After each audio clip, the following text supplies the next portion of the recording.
আমি আবার আচার কিনতে এসেছি। তাই নাকি? কেমন লাগলো আমার আচার? আমি তো খাইনি, একজন খেয়ে আবার আনার জন্য টাকা দিল।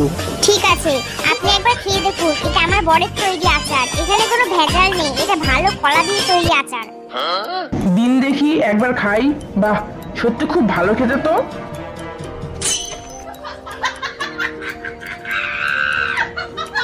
সত্যি খুব ভালো খেতে।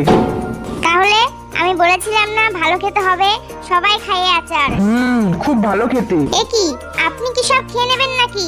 এই নিন আপনার আচার। ঠিক আছে, আমি আবার আসবো।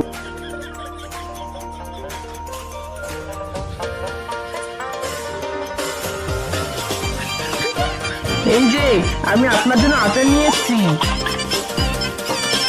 Thank you. এই নিন টাকা। আমার মায়ের জন্য আবার আচার এনে দেবেন? আমার মা এই আচারগুলো খেতে খুব আপনি ভালোবাসে। চিন্তা করবেন না, আপনার মতো আমারও মায়ের মতন। আমি আপনার মায়ের জন্য এখন আচার এনে দিচ্ছি। আমার মা আপনার মায়ের মতো? তাছাড়া আবার কি, আপনার মা কি আমার মায়ের মতন নয়? আপনি একটু দাঁড়ান, আমি এখন এনে দিচ্ছি।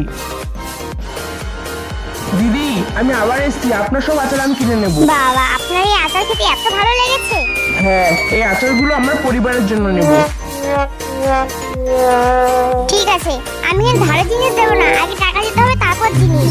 এক পিস 10 টাকা আর 10 পিস নিলে 100 টাকা।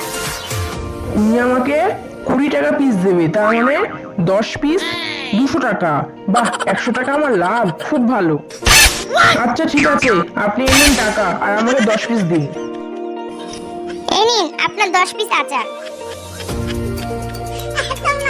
এই যে, আপনার মায়ের জন্য আচার এনেছি। কোথায় গেলেন? এ কি, আপনি কোথায় গেলেন? আমার কি আসতে দেরি হয়ে গেল? এবার কি হবে, কি করব আমি এতগুলো আচার দিয়ে? যা, সব আমার জন্যই হলো। লোকটাকে নকল টাকা দিয়ে ভাবে বোকা বানানো গেল। ভালো হয়েছে, যেমন আমার দোকানে ধাক্কা মেরেছে তার ফল এটা।